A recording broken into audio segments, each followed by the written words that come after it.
Abraham was promised the chosen child, Isaac, and doubt starts to seep into Abraham's mind and Sarah's, his wife.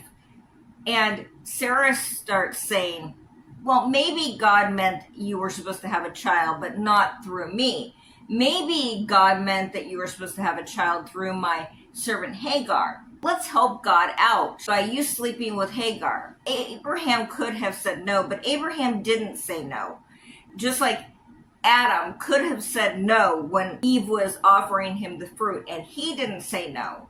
Sarah gets mad when Abraham conceives a child through her servant girl Hagar.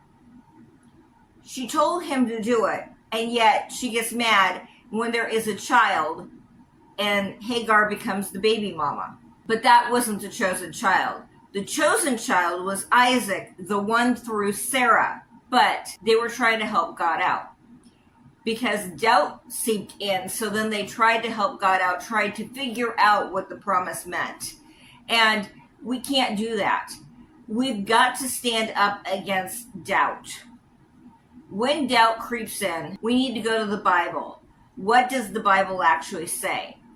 Does the Bible promise us salvation through Christ? Does the Bible promise us health? Promise us that our needs would be met? Does the Bible promise us that what God said he is going to do?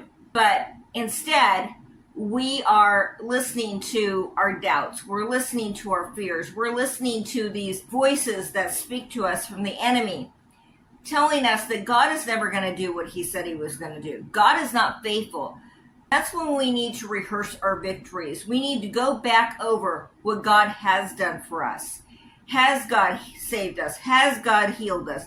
Has God prevented us from getting into an accident that we learned about later? Has God done things for you in the past? And if he has, then we need to rehearse those, because that is the antidote to our doubt. We need to go to the Word. We need to feed on the Word. We need to learn what God actually said in his Word.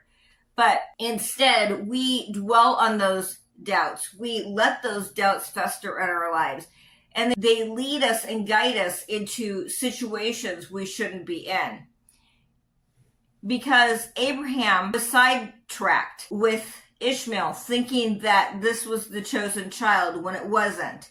He was sidetracked. And because of that, because of the disobedience of her and Adam, sin came into this world. And then we needed a savior